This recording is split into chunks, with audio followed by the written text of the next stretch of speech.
안녕하세요. 2020년 8월 20일 목요일 과학 제19차 시 수업을 시작하겠습니다.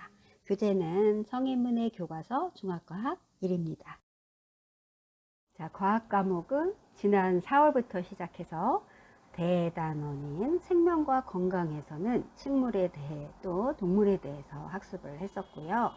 그리고 지구와 환경 분야에서는 땅의 모습, 그리고 지층, 화석, 그리고 지구상의 물에 대해서 공부했습니다. 이제 여기까지가 1학기 중에 배워야 할 부분을 모두 한 것인데요. 우리 교과서의 딱 반, 2분의 1을 마쳤습니다. 그래서 오늘부터는 다음 시간에, 오늘과 다음 시간에 걸쳐서 지금까지 배웠던 내용을 총정리해보는 그런 시간을 갖도록 하겠습니다. 그래서 오늘 첫 번째 시간으로 생명과 건강이라는 대단원으로 공부했던 내용을 다시 한번 복습을 해보는 그런 시간을 갖겠습니다. 자, 우리가 평소에 먹는 식물은 어떤 구조에 해당할까요? 네, 식물의 구조에 대해서 우리가 배웠었는데요.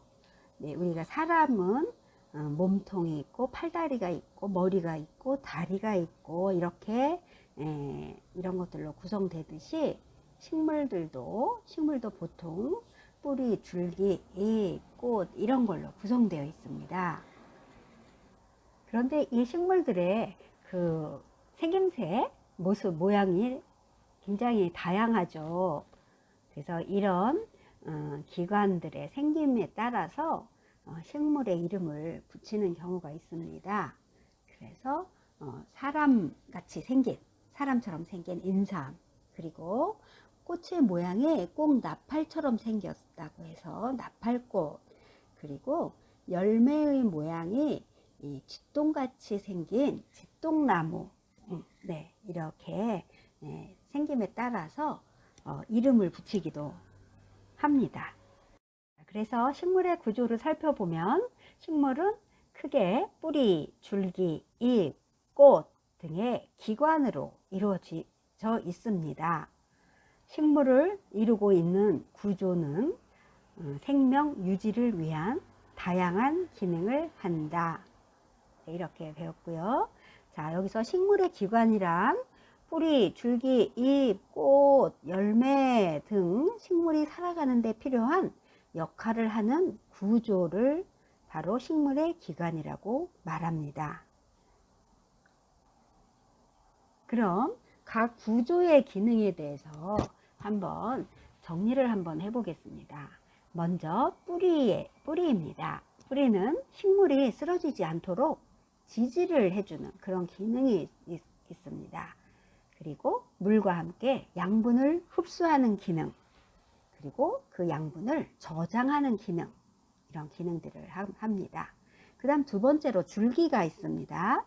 줄기는요, 뿌리에서 흡수된 물과 잎에서 만들어진 양분을 식물 전체로 이동시키는 기능을 합니다.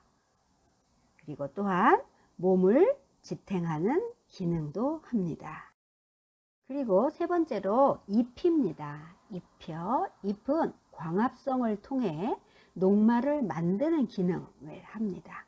그리고 잎에 있는 기공을 통해 잎에는 이렇게 구멍이 좀 숭숭 나 있습니다. 자세히 현미경으로 관찰을 하면 기공을 통해 호흡작용과 증산작용을 합니다. 예, 여기에서 증산작용이라고 나왔는데요. 증산작용은 식물의 잎을 통해 물을 내보내는 것, 그것을 우리가 증산작용을 한다 이렇게 말합니다. 네, 그 다음 꽃입니다. 꽃은 열매와 씨를 맺고 퍼뜨리는 기능을 합니다. 그래서 열매는 씨를 보호하고 퍼뜨리는 기능을 하죠. 열매는 열매 속에 씨가 이렇게 들어있죠. 그래서 보호를 하게 되는 것이죠. 자, 여기 그림을 보시면 식물의 각 구조의 기능을 써 놓은 그림이 있습니다. 한번 살펴보시면 네, 뿌리, 줄기, 잎, 꽃, 열매 각각의 기능이 써 있습니다. 여러분들 천천히 한번 살펴보시고요. 교과서 11쪽에 나와 있는 그림입니다. 지난번에 이 그림을 공책에 한번 그려보시고 각각의 기능을 써보시라는 그런 숙제를 내드린 적이 있는데 여러분들 이제 생각이 나실지 모르겠습니다. 다시 한번 식물을 다시 한번 더 그려보시고 기능도 써보시면 좋을 것 같아요.